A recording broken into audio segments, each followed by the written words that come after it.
Paris, mi-avril 2011. Effervescence aux Tuileries, devenu village et envahi par plus de 200 voitures. Pour la troisième fois, le parc des Tuileries, enchâssé entre la Concorde et le Louvre, sert de décor grandiose à un des plus grands événements classiques au monde, le Tour Auto Optique 2000. Un événement incontournable. C'est assez extraordinaire parce que le Tour Auto est probablement le rallye le plus ancien au monde, puisque ça date de 1899, mais c'est la première fois qu'il y a une période de 20 ans comme ça sans interruption. Donc on a bien l'intention de continuer, donc dans 5 ans, dans 10 ans, on verra. On a 230 voitures, on n'a pas la possibilité d'en accepter plus. Je pense qu'une grande part du succès, c'est la juxtaposition de deux catégories, compétition et régularité, parce que il y a beaucoup de gens qui ont peur de démarrer en compétition avec 40 furieux sur une ligne de départ. Donc la régularité leur permet de mettre le pied à l'étrier. Et puis au bout de 2 ans, 3 ans, ils passent en compétition. Une figure du Tour Auto n'est pas bien loin. Bernard Consten, quadruple vainqueur de l'épreuve, en charge de concocter le parcours entre chacune des villes-étapes. Je déteste les autoroutes et j'adore les petites routes de notre France profonde. Alors, c'est toujours, il n'y aurait pas une bagarre, mais enfin, il faut toujours faire une côte mal taillée. Entre des itinéraires d'une ville à l'autre qui peuvent faire les 300, 400 km, ce qui est énorme, et puis éviter les autoroutes. Voilà. Alors on finit toujours par s'en sortir. À l'image de Bernard Consten, aux côtés de l'organisation depuis 19 ans, le Tour Auto a ses fidèles. Fidèles aussi quelques sponsors qui se retrouvent en plus dans la course. C'est le cas d'Audemars Piguet, dont l'équipe comporte pas moins de 7 voitures, pour la plupart engagées en régularité, tandis que quelques équipages jouent non pas la montre, mais la compétition. Bref, côté partenaire, tout le monde y trouve son compte. Cette année, nous engageons 6 voitures. Ces 6 voitures participent pour 2 d'entre elles en compétition et pour 4 d'entre elles en régularité. Cette équipe, l'équipe Pictet, est constituée à 95% de collaborateurs Pictet, venant soit de Paris, soit de Genève, soit de Luxembourg. C'était important de s'associer aux meilleurs et je pense qu'on a là parmi les plus beaux événements de la planète en matière de compétition historique. L'essentiel pour nous était de nous associer plus encore qu'à l'automobile, à un rendez-vous de l'élégance et de la beauté et de la performance. Il est donc question de fidélité, on l'a compris. Tiens, voici un duo anglais, Logan Hampton, qui fête sa 20e participation. On a commencé en 1992 avec une 356. On a commencé en régularité et puis 2002, on a commencé en compétition toujours avec une Porsche, mais une 2,8 litres RSR. A l'inverse, il y a des petits nouveaux, ou plutôt des petites nouvelles, comme Florence et Valérie Le Riche-Picard, un peu dubitatives à la lecture du roadbook. On est en train d'essayer de le comprendre pour pas faire de bêtises, mais bon, ça devrait aller. Sur place, on va pouvoir comprendre mieux. Parce que sur le papier, c'est un peu obscur parfois, mais je pense qu'en vrai, ça ira. Toutes les abréviations à se mettre en tête. Après, ça ira, je pense. On le fait cool tout de même, c'est pour s'amuser. On n'est pas des pilotes, on est des conductrices.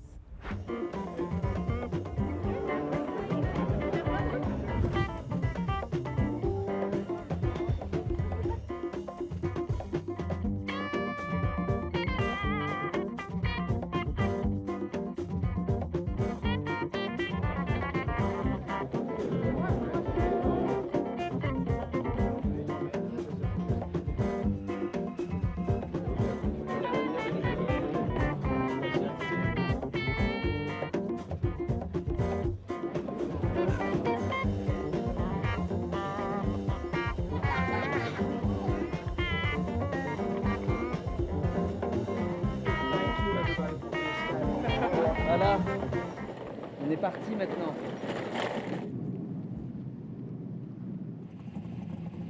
Mardi 12 avril, il fait encore nuit lorsque le Tour Auto Optique 2000 s'élance pour la première étape, la vue longue, 480 km, direction Poitiers, via les circuits de Montlhéry puis du Mans. Le temps de s'extirper de la circulation parisienne, et voilà bientôt le vénérable autodrome. La patience et la bonne humeur sont de mise. Pensez, l'aventure ne fait que commencer. Et le hors-d'œuvre, ou plutôt le petit déjeuner, prend la forme du bitume de ce que l'on appelle le circuit routier de Montlhéry. Petit conseil d'un connaisseur, Gérard Larousse. Surtout ici, il faut rester calme parce que c'est la première épreuve. Faire attention à la cuvette de Coire, qui est quand même un endroit dangereux parce qu'il y a une sacrée bosse. Voilà, sinon après on va avoir le Bugatti. Le Bugatti c'est un circuit tellement sympathique, on peut tourner, s'amuser sans beaucoup de danger. Le moment, mine de rien, est solennel, car on ne se retrouve pas à l'entrée de l'autodrome de Linas-Montlhéry sans éprouver un profond respect devant cette enceinte construite en 1924, complétée par un circuit routier de 12,5 km dès l'année suivante. De nombreux records de vitesse y ont été battus. Et l'on sent ici tout le poids du prestige des héros du passé. Pilote ou marque emblématique, Montlhéry est un monument et les concurrents du Tour Auto Optique 2000 en ont bien conscience.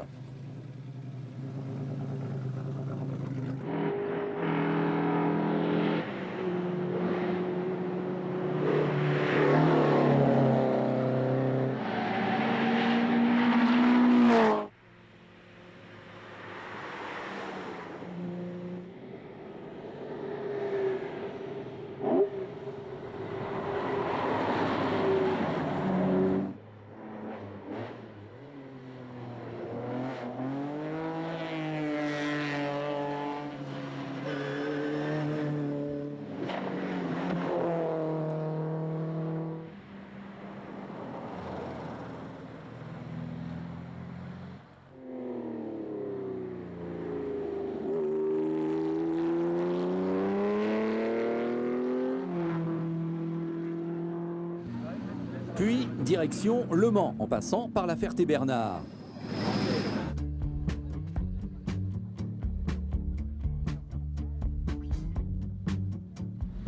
C'est là-bas, Optique 2000 et de la sécurité routière. Optique 2000, c'est avant tout 1200 opticiens, et ce sont d'abord les opticiens qui font Optique 2000. Ça leur permet, dans toutes les villes où on passe, eh bien, d'avoir leurs clients qui viennent, leurs prescripteurs qui viennent, d'organiser les manifestations nécessaires. Il y a aussi tout cet aspect de solidarité, qui est une des valeurs que l'on développe, avec Mécénat Chirurgie Cardiaque qui vend ici des nounours. Ça fait aussi partie de la philosophie d'Optique 2000. Et après Montlhéry, voici donc déjà un autre monument qui se présente au Tour Auto, le circuit Bugatti. Mais avant de lancer les 5 plateaux à l'assaut de cette piste d'un peu plus de 4 km, il faut tout de même écouter attentivement les inévitables consignes. Au milieu du plateau, à peu près. En fait, il y a un temps pour tout. On fait attention sur les petites routes, d'accord, mais sur circuit, on a quand même l'autorisation, pour les pilotes engagés en compétition, de se lâcher un peu. Et comme on le voit, les esprits s'échauffent. Une hiérarchie se dessine dans les 4 catégories, où pointent déjà, en haut des feuilles de chrono, ceux qui vont animer l'épreuve.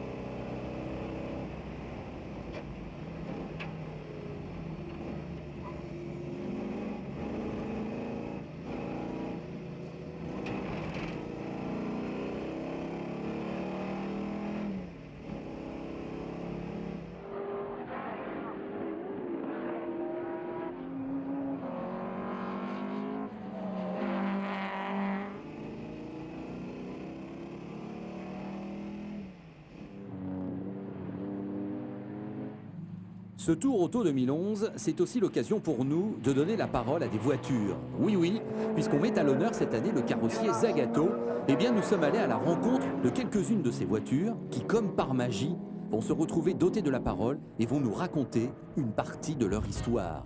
Écoutez. C'est incroyable, me revoilà au départ du Tour Auto. Oui, moi, admiré ici aux Tuileries et que vous pouvez considérer comme un objet rare, un joyau. Un diamant, c'est d'ailleurs ainsi que me voit mon propriétaire. C'est avec lui que je reviens sur une épreuve à laquelle j'ai participé en 1957.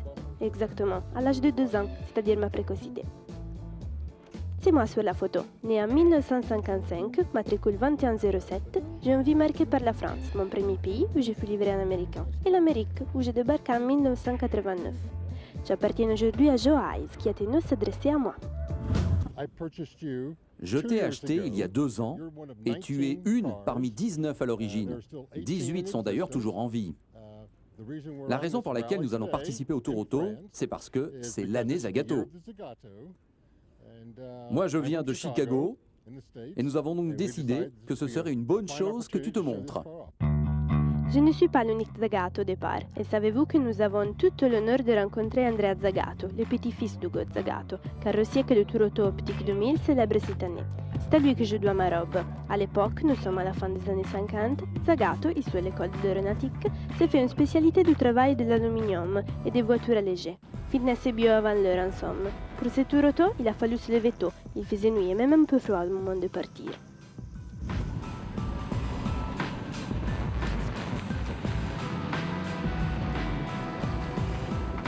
John Starkey, historien de l'automobile navigateur de John Hayes, m'a guidé jusqu'au Mans. J'étais venu en 1957. On en avait eu plein de rotules. Pensez, on venait de Nice. Le circuit Bugatti a en tout cas beaucoup changé et j'ai eu un coup de chaud. Non, je pense que ça va. On va pouvoir repartir. Oui, on va aller sur le circuit. On est en train de la remettre en forme. Vous croyez que je vais m'arrêter là? Évidemment qu'on repart. Et du coup, je suis reparti.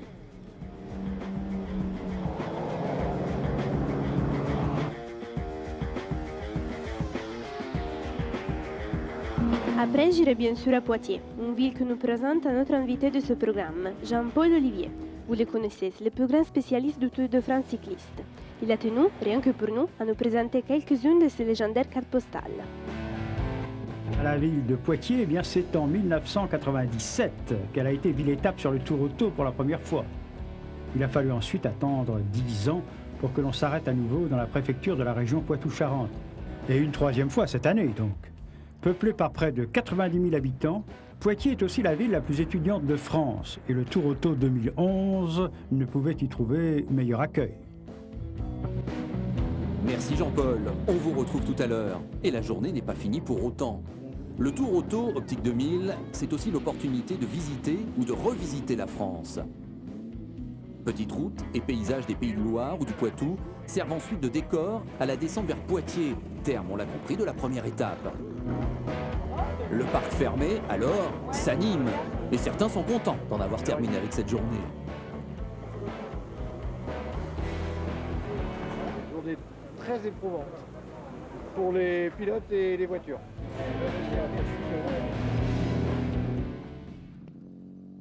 Et à Poitiers, sachez-le, il n'y a pas que le Tour, il y a aussi le mini-tour, pour mini-conducteurs, et c'est déjà sympa d'avoir une mini-Ferrari. Ok Nissa, allez on va mettre la ceinture. Il y a une pédale pour le pied droit, c'est l'accélérateur. À gauche, il y a une autre pédale, c'est la pédale de frein. Et le volant. Voilà, ok.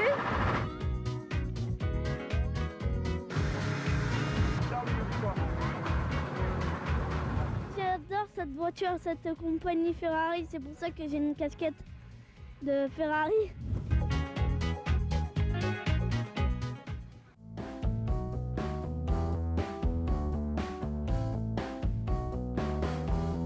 Deuxième étape, et il faut être matinal pour participer au Tour Auto Optique 2000 qui trace une diagonale Poitiers-Obja en Corrèze.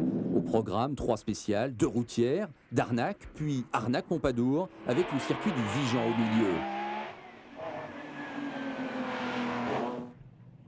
Nous voici dans d'Arnac, en compagnie de Ludovic Caron.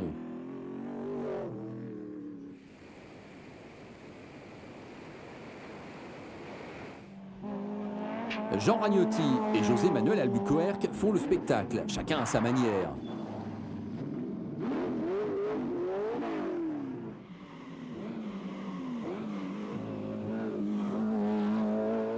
Des noms commencent à émerger. Ludovic Caron donc et sa Cobra Noire en VHC, Jean-Marc Bussolini, Porsche 914-6, Paul Knapfield, Ligier JS2 à moteur Cosworth ou Patrick Otto, l'ancien Stratos en compétition.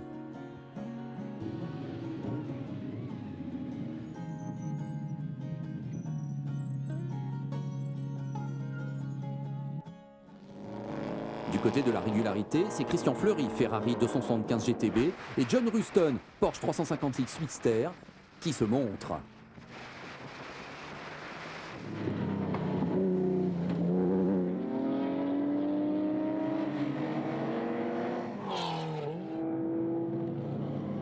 En revanche, l'aventure s'arrête là pour une Maserati A6G, victime d'un problème mécanique.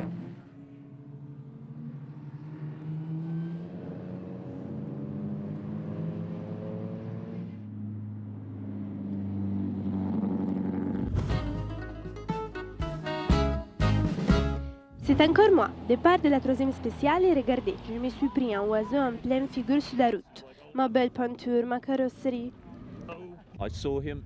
Je l'ai vu, il est arrivé par la gauche et je me suis dit stop, ne t'envole pas. Mais il l'a fait et c'était trop tard.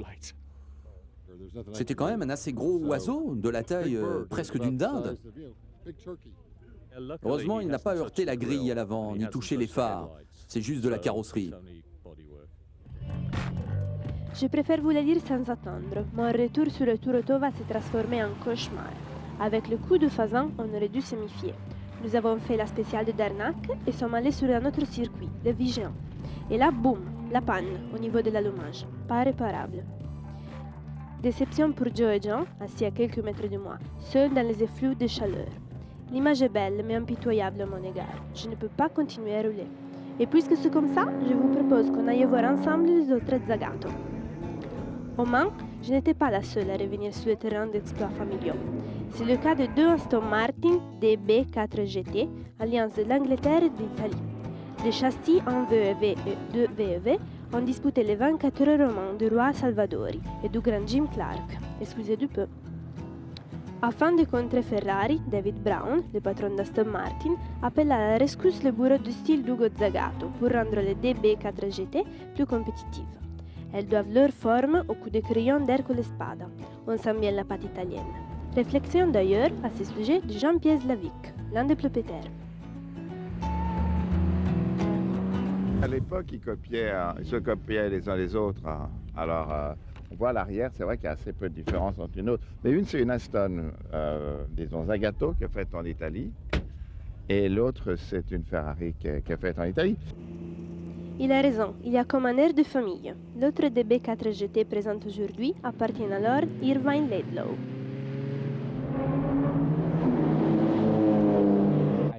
J'ai décidé d'engager cette voiture, elle est spéciale pour moi. L'Aston Martin DB4 GT Zagato, c'est la troisième de sa lignée sur les 19 qui ont été construites.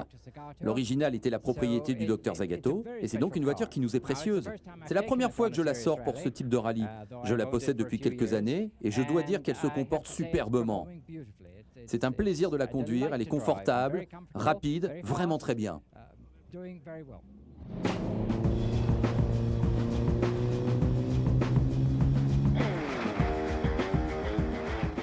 Elles tournent comme des horloges, ces Aston Martin, et on les retrouve là où je me suis arrêtée, au Vigeant.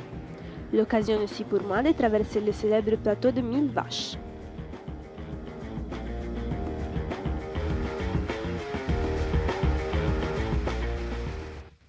Avant d'arriver à Obja, les concurrents du Tour Auto passent par le célèbre plateau de 1000 vaches. 1000 vaches.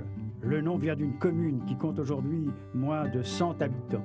Située dans le département de la Corrèze et dans la région de Limousin. Le nom de 1000 vaches apparaît pour la première fois au XIIe siècle dans des documents de l'abbaye d'Uzerche. Le plateau est intégré au Massif central, culmine à 977 mètres, et parmi les perles culturelles figure le château Pompadour et sa célèbre école d'équitation dans la commune de Saint-Cyr-la-Roche. Et c'est là précisément que le Tour Auto s'est retrouvé pour une spéciale avant le regroupement en parc fermé à Obja le soir même, laquelle ville d'Obja devenait pour la première fois ville-étape du Tour à cette occasion. Château du Fraisse, moment de détente bien mérité avant de rejoindre un autre château. Un peu d'histoire et de patrimoine. Dans cette épreuve mécanique, cela ne peut pas faire de mal. Surtout quand on arrive à Pompadour, où se trouvent les haras de France, qui s'occupent entre autres des chevaux de la garde républicaine, présente sur l'épreuve, en moto tout de même.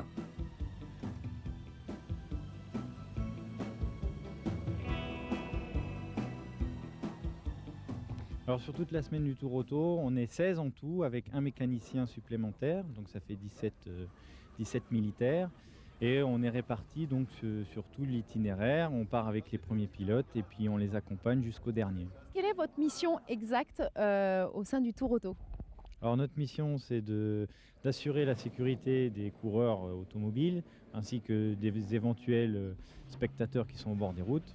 Et puis aussi, c'est de faciliter le passage des coureurs dans les agglomérations un peu délicates et surtout dans les villes d'arrivée.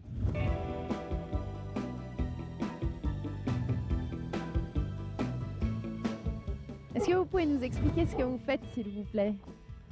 Là, nous sommes en train de prendre la vitesse concernant un véhicule qui arrive en agglomération. Donc on remet à presse un document qui est référencié avec les concurrents, la vitesse au niveau de l'organisation, et ensuite ils prennent une décision concernant les pénalités, si le véhicule est en infraction ou pas. Donc en fait, la garde républicaine ne verbalise pas. Elle est simplement là pour aider l'organisateur à vérifier que les concurrents respectent bien les limitations de vitesse. Tout à fait.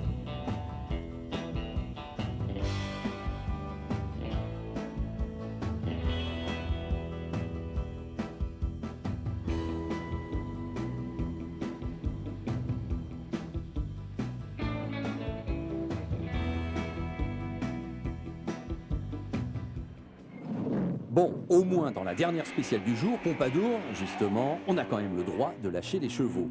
Le point de la journée avec un des pilotes vedettes de l'épreuve, Jean Ragnotti. Sur le circuit, très bien, on finit 4e derrière 3 voitures beaucoup plus puissantes.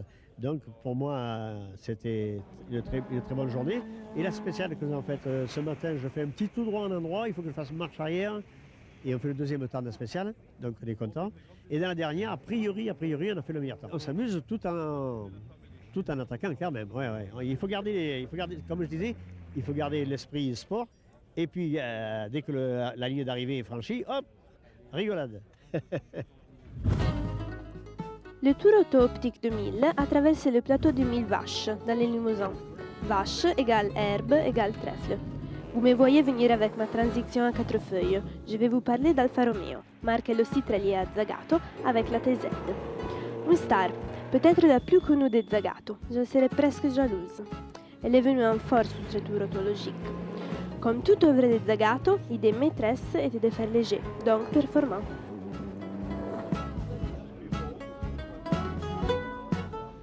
C'est une voiture qui a été conçue à partir d'un moteur au départ standard, celle qu'il y avait sur les Alfa Romeo de route, mais élaborée, c'est-à-dire tout programme cam, culasse et bloc en aluminium.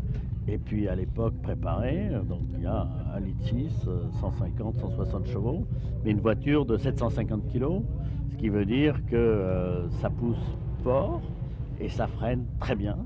Ça a une tenue de route parce que le châssis, donc toute la voiture a été faite pour une voiture de compétition autour d'un moteur de grande série. Et ce châssis de compétition est absolument fabuleux. Regardez-la de l'extérieur, vous verrez pourquoi on peut tomber amoureux de cette voiture. Avec un dessin dans toute la série de Zagato qui est probablement l'un des plus beaux ou les plus réussis qu'il a pu faire.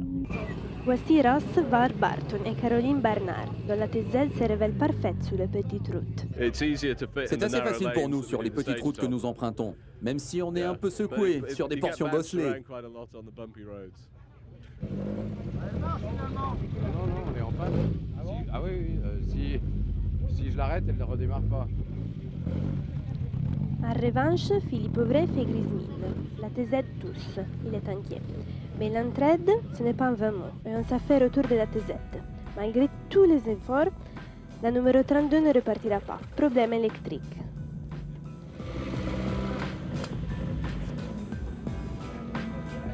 Comme pour la venger, Ross Var Barton remporte la spéciale de part d'objet. Mais il faut bien quitter la Corrèze et Objat. Direction Bordeaux, mais pas question de prendre son temps pour se réveiller. Dès 7h30 du matin, 3 km après le départ, place à la première spéciale, un peu plus de 8 km.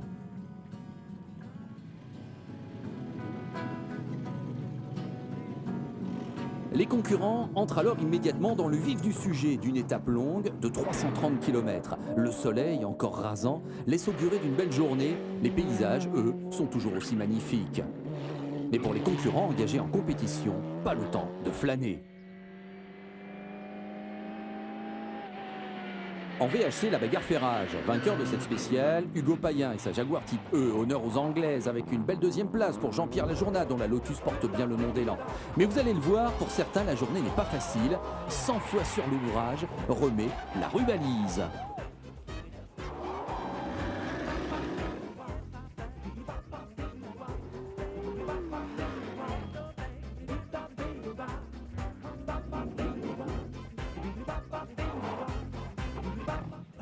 Tout se passe bien, c'est parfait.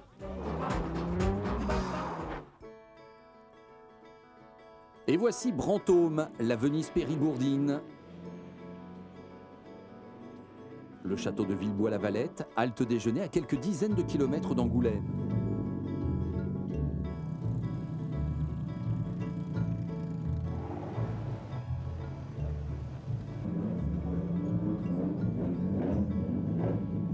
C'est un événement effectivement qui permet de rencontrer d'abord ses partenaires dans une ambiance différente que la froideur d'un bureau parisien. Et puis ça nous permet aussi ensemble d'inviter des opticiens du réseau Optique 2000 pour que ces opticiens se sentent eux aussi impliqués dans la manifestation, dans le tour auto, en venant participer, en venant regarder ces belles voitures, ces belles mécaniques et en vivant sur une journée ou une demi-journée la vie des concurrents du tour auto. Encore quelques dizaines de kilomètres dans la campagne charentaise et arrive le circuit de Haute-Saintonge, secteur chronométré sur 2 tours. Et si on prenait un petit cours de régularité en compagnie d'Étienne Reynaud et Paul Miquel, engagés sur la doyenne de ce tour auto, une Jaguar XK120 du Thibaut de Marpiguet. En régularité, le principe c'est de respecter une vitesse imposée qu'on nous donne à chaque spéciale. Donc ce matin par exemple, c'est 56 km/h. Alors nous on ajoute un petit peu de piment parce qu'on a un compteur en miles. Donc on a fait une table de conversion km/h miles. Et mon copilote Paul sait par exemple qu'à 1 mile, donc ça il regarde sur mon compteur, on doit être à 1 minute 43 et donc pour ça il utilise le chrono et donc il suit au fur et à mesure avec le chrono le déroulé et il va me demander d'accélérer ou de ralentir. Au début de la spéciale, on enclenche le chrono et ensuite on regarde par rapport au tableau des vitesses où on se situe. Si on est trop lent ou trop rapide, je lui donne un petit coup de coude. Donc un coup de coude c'est pour lui dire tu es trop rapide et 2 coups de coude c'est pour lui dire tu es trop lent. Voilà. Et 3 coups de coude, je sors de la route.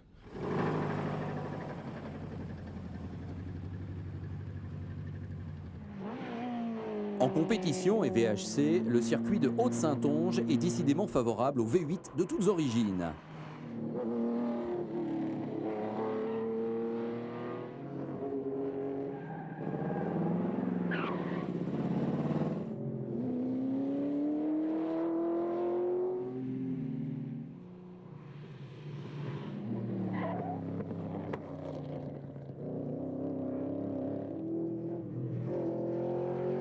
Bernard Salam et sa Corvette, Ludovic Caron ou Richard Mille, mais aussi Paul Knapfield, Ligier JS2 ou la famille Entremont Ferrari 308 GTB s'impose. Le calme et la douceur de la Saintonge étant l'apanage de la régularité, on y retrouve, si vous le voulez bien, Lord et Lady Leglow.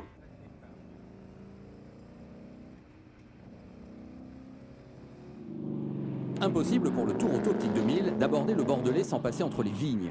Posées sur leurs pieds parfois plus vieux que les voitures, elles les regardent se faufiler entre elles, pensant sans doute que les concurrents n'auront pas roulé en vain pour déguster la spéciale depuis Seguin.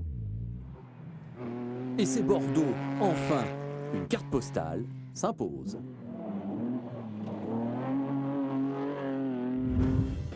On pourrait penser que Bordeaux a accueilli à de nombreuses reprises le Tour Auto. Ce serait en tout cas une conséquence, puisque c'est en effet la préfecture de la Gironde qui est la ville-étape la plus célèbre et régulière du Tour de France, avec pas moins de 79 visites, dont 39 consécutives entre 1952 et 1990. Et même si ce rythme s'est un peu ralenti ces dernières années, au point de ne devenir peut-être qu'une étape offerte aux sprinteurs, bien le prestige demeure tout de même intact. Et pourtant, le Tour Auto, dans sa version moderne, mise sur pied par Peter Otto depuis 1992, n'est venu qu'à 3 reprises à Bordeaux avant cette année, en 1997, 2001 et 2004. Un bel écrin culturel. Bordeaux avait réservé la place des Quinconces à ce Tour Auto 2011, un lieu aménagé au début du 19e siècle et qui a pris son nom actuel après la Révolution de 1848. La voici cette place des Quinconces. Bordeaux est la 9e ville de France par sa population d'environ 250 000 habitants. À vol d'oiseau, les concurrents du Tour Auto sont à ce moment-là à 498 km de Paris et à 170 de la ville d'arrivée, Biarritz. À vol d'oiseau seulement, car les péripéties n'ont pas manqué et il s'en réserve beaucoup d'autres d'ici à la dernière journée.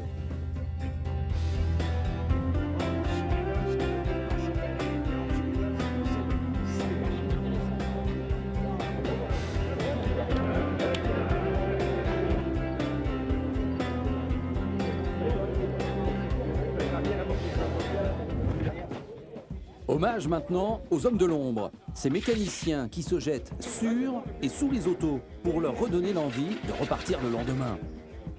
Parmi eux, ceux de l'équipage, Cyril Després, Antoine Vendrome. Ils ont bien donné.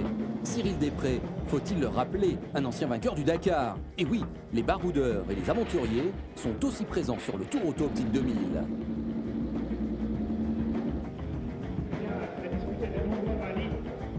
Cyril, comment ça va? Aujourd'hui ça va très bien.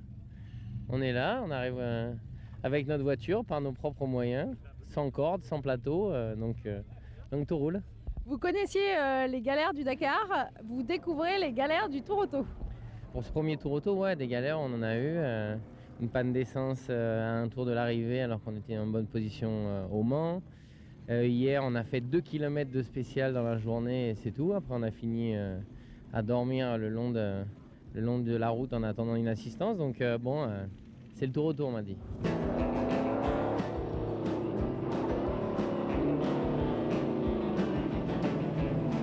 On revient 20 ans en arrière, on se prend pour des Américains, on parle anglais avec Antoine, mon copilote, donc c'est rigolo. C'est pour ça que j'ai mes lunettes de soleil, comme en vacances. Ça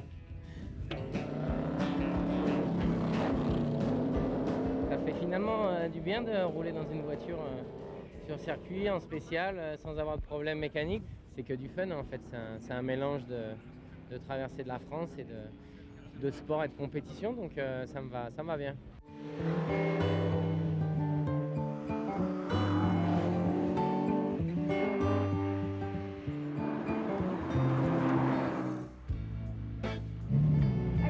Plus que 2 étapes.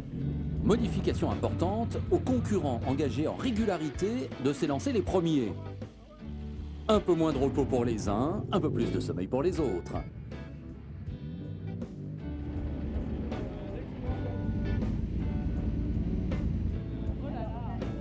Bon, on est content. Tout va bien.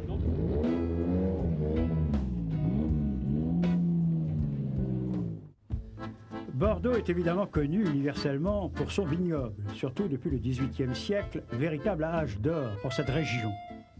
Est-on véritablement à ce moment-là dans la capitale mondiale du vin? Beaucoup le pensent. Ils ont sans doute raison.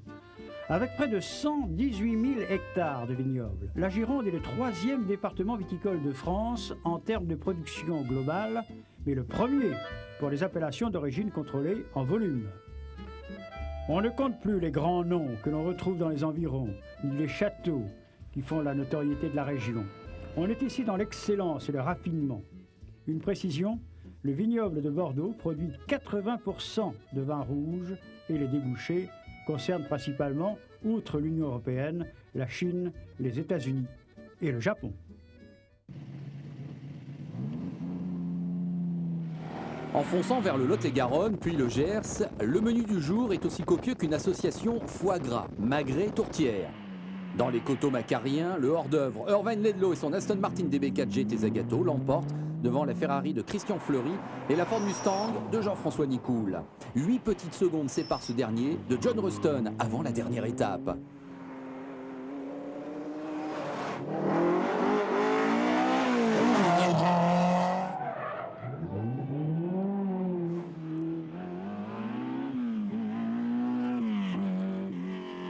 La famille Entremont, elle, continue sa moisson de victoires. 2 dans cette seule journée. Alexandre Cros s'offre des 2e places. La Lancia Stratos, ici celle de Patrick Otto, enthousiasme toujours autant les passionnés de rallye et il est 2e de sa catégorie. On embarque avec Jean-François Pénillard et Michel Billon-Ray avant de retrouver d'autres pilotes qui marquent cette journée de leur empreinte. C'est le cas de Jean Ragnotti, Keith Norman ou Bernard Salam. Salam, par exemple, qui pointe 2e au général de sa classe derrière Jean-Marc et Patricia Bussolini. Dans la catégorie VHC, il n'a décidément pas grand-chose à faire contre Ludovic Caron. Le pilote de l'AC Cobra numéro 201 n'est plus qu'à une étape du bonheur. La dernière épreuve de la journée se déroule à Nogaro, au lieu de la compétition en France et incontournable passage pour le Tour Auto Optique 2000. Découverte de l'intérieur, un tour complet du circuit en compagnie de Bernard Salam et Jean-Pierre Lajournade.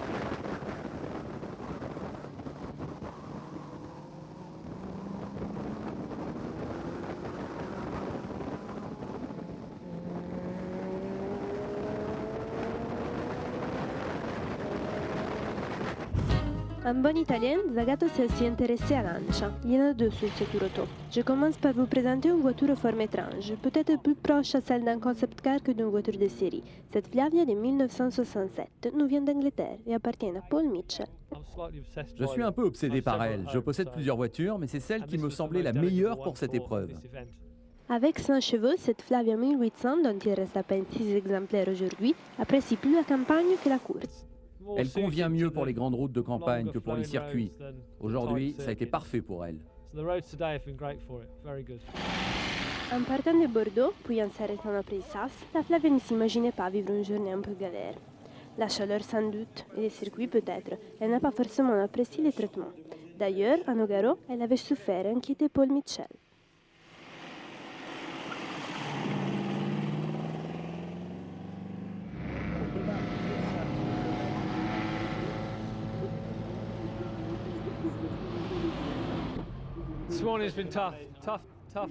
Ça a été une journée dure, très dure. La spéciale était difficile, il y a eu quelques petits problèmes. On a perdu de l'eau, les freins ne sont pas en bon état. Bref, ce n'est pas terrible, mais on tient bon. GT40, eh bien sachez que cette Ford GT40, elle a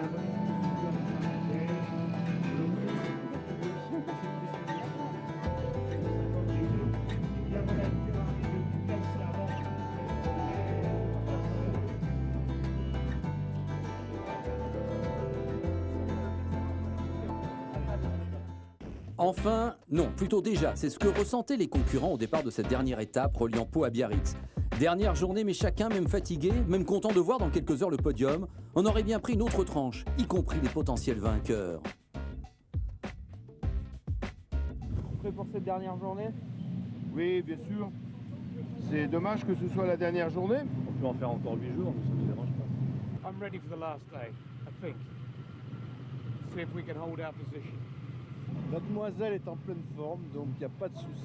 Elle va aller se baigner à Biarritz.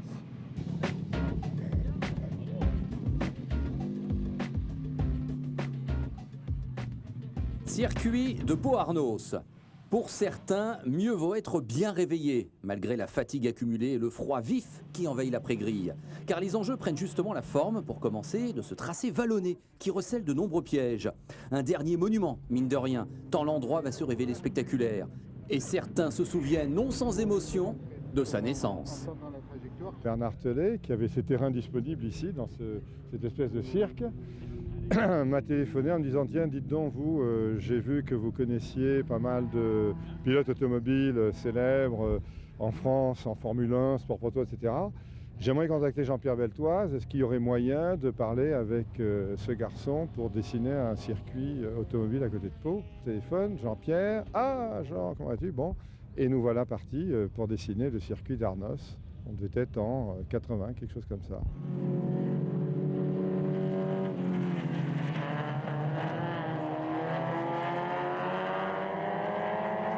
Je demande des conseils parce que les circuits, ça évolue. Nous, on évolue. Et aujourd'hui, c'est la dernière. Donc il faut essayer de faire encore les 150 km qui restent sans faire trop de bêtises. On en a fait quelques-unes jusque-là. Il faut éviter de refaire.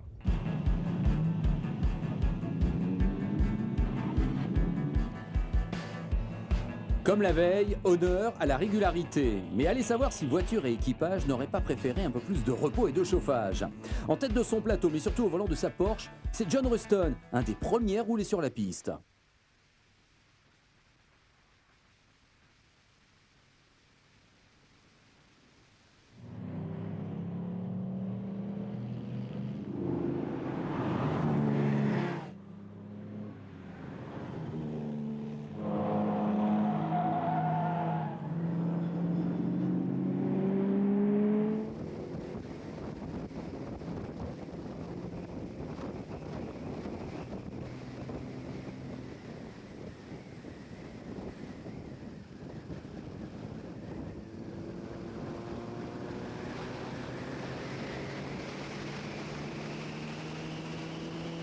Allez, la régularité quitte les lieux, place à la compétition.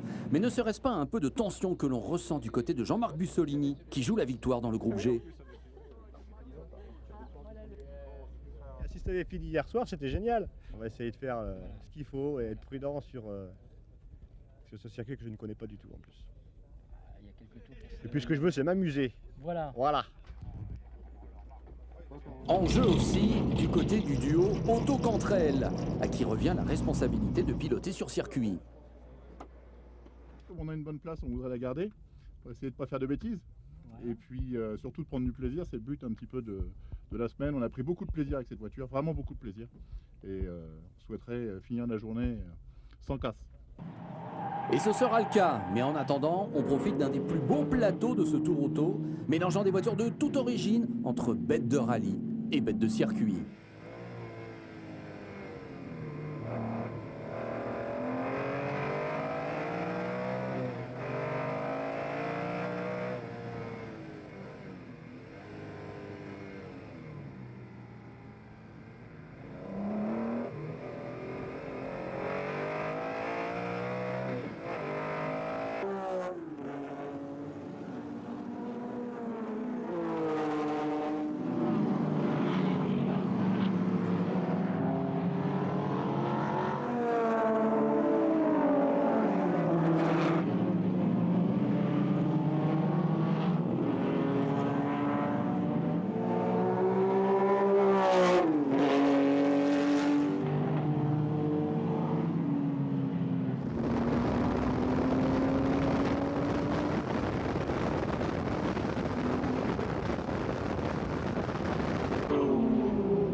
En VHC, Ludovic Caron, que l'on voit ici, suivi comme son ombre par Jean-Pierre Lajournade, ne prend aucun risque sur le circuit.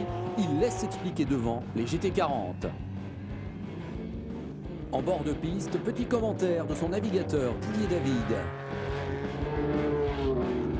Il s'agit de ne pas perdre au dernier moment.